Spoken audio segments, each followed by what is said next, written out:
Thanks for checking out this movie review video. This is for the 2025 release Somnium, and it's going to be available a VOD on Tuesday, September 9th. So this is a no spoiler review when I'm putting it up. It is having like a very limited theater run in, I think, just New York and LA. So most people will just be able to get it VOD. So Somnium, written and directed by Racheal Cain. This is the individual's first feature film. I do need to say, off the bat, this wasn't a film that I like loved or anything, but when you watch this film and you think the person's first feature length film, pretty good.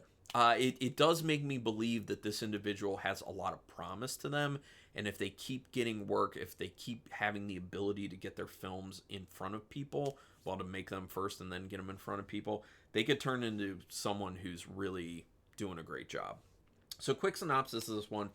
It's basically about a girl who moves to the city from a rural area in Georgia, and she's trying to make it big. You know, she's out in California trying to make it big. She wants to become an actress. She wants her big break, and it's obvious that she's struggling. So she starts looking for an actual job. She ends up getting a job at this place called Somnium. She doesn't really know what Somnium does, but she just needs that job. So when she starts, it seems kind of weird. It's basically a place where people are kind of put into dreams in essence, and it gives them this feeling of getting all of their desires and goals met, that type of thing. But there's some other stuff going on, and this is horror related. I would say this isn't like a full-on horror film, and that is one of my critiques of it, that I wish it had gone a lot harder on the horror, because the horror elements that are there are very effective at times. I just wish there was a lot more to it, and it wasn't anything that would be like super expensive. But yeah, but that's a synopsis basically, but there is horror to it, so things, get horror-ish. So the opening scene is cryptic and makes you feel kind of like unsettled in a very good way. It sets up a really nice creepy atmosphere that is helped out a lot by the score. The score, really like the composition of it. At times it is used a little too harshly, as in they kind of crank it a little bit too much. They overuse it a little bit too much at times. But the score composition I really did enjoy. And like I was saying, in that opening sequence, it does a really good job of making things feel very kind of disturbing, unsettling, creepy, to go along with the interesting image that's on the screen. So I like that aspect. Out of the gate, the acting was just okay. Now, I do have to say the lead actress, who was played by lead character who was played by Chloe Levine, who's been in some other stuff. You can look her up on IMDb, because she looked familiar to me. I was like, oh yeah, I have seen her in other things. She started off a little bit shaky, in my opinion, along with a bunch of other actors. I don't think anyone in this film is like great, but I will say that Chloe Levine starts a little bit shaky and gets better and better and better as the film goes on, to the point where by the end of the film, I was really feeling her style of what she was bringing to this character, and just her performance had a lot of charisma to it at that point, and I did find myself very sucked in to what she was doing on the screen. So, like I said, it starts a little bit rough-ish, and then it gets more confident and better, and it gets to a really good state. So I really ended up enjoying what Chloe Levine did there, and I would like to see more of her stuff too. I'm sure she'll keep working, because she did a nice job. It starts with a bit of a charming low-budget feel. This is obviously a very low-budget film. Like, you will see it and be like, oh yeah, from the get-go, you're like, yeah, this is low-budgety. So if you like that kind of feel, it'll feel that way.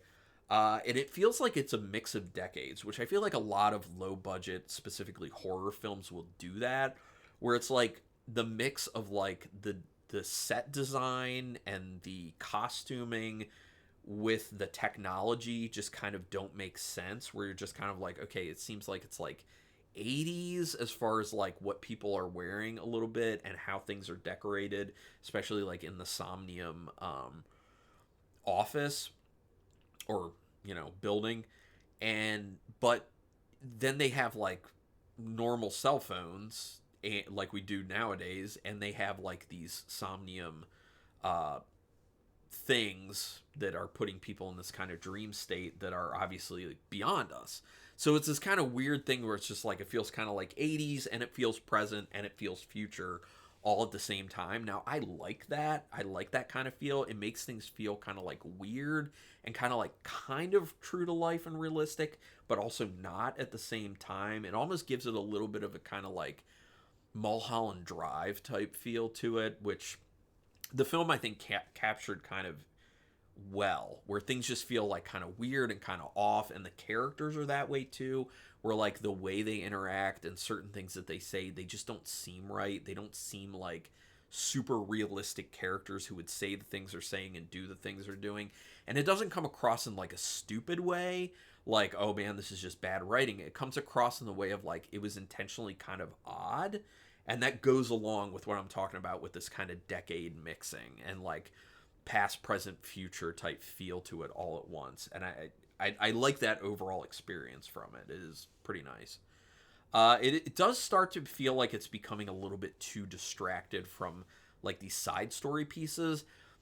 As the film goes on, it starts to feel less side story. And what I mean by that is that it's the main character thinking about her past, thinking about things that had happened when she was in Georgia and, you know, throughout her life, bringing her to this point. And it feels like that's focused on too much to the point where I'm like, do we even care about what's going on with the Somnium stuff? Like that ends up starting to become like secondary when that really should be the primary story that we're telling here. And it's also the most interesting because, to be honest, when they keep doing all these longer scenes of these things she's thinking about and remembering, it just gets boring. Oh, whoops. My computer does that from time to time. It just gets boring, unfortunately, and that it leads me to another problem where it then starts to suffer with its pacing. So there are some issues with this. You know, it's not a perfect film, but yeah, that's just some of the stuff. There are some decent creepy scenes, like I was talking about before. Again, I wanted more of that. I thought they should have gone harder on the horror aspect, harder on the spending time with the whole Somnium thing and explaining the Somnium thing, maybe even just building a little more tension around it. I just felt like there wasn't enough. The ending is kind of interesting, but it's also overly drawn out. Again, going to the issue with pacing, where these kind of longer scenes that just aren't that engaging end up killing the pacing at times. Definitely needed more horror, like I said. It feels a bit like the 2020 movie Come True. If anyone's seen that one, I thought Come True was quite good. This one is still decent, I think, but not close to Come True. And it kind of feels like some of it was inspired by that film. I don't know if that's true or not, but it just kind of felt that way to me. So that's a good kind of reference point of like, if you like Come True, maybe you'll like this. It's not as good, but it has a similar feel to it in certain ways. But out of 5 stars, half stars in play, I'm going to give this a solid enough 3-star rating. I thought about 2.5, but then I was just like, no, like Chloe Levine's performance and just the feel they were able to capture of this film, and the creepy aspects of it that were done really well, just not enough of it. That got me to a 3 overall. So barely, but I got to a 3-star. So would love to hear other people's opinions on this film. Go ahead and put it down in the comments if you've seen it. We can talk spoilers in the comments. That's fine. Do me a favor, though, real quick. Hit subscribe to my channel if you've liked any video you've ever seen, including this one. Hit the thumbs up to give me help with that YouTube algorithm. Notification bell button if you want to know when I'm putting up new videos. And if you want to throw in a few dollars each month for what I'm doing here, I have a link in the description to memberships for my channel, and it gets you some perks. Check that out. Anyway, thank you very much for taking your time to watch this. And until next time, keep it brutal.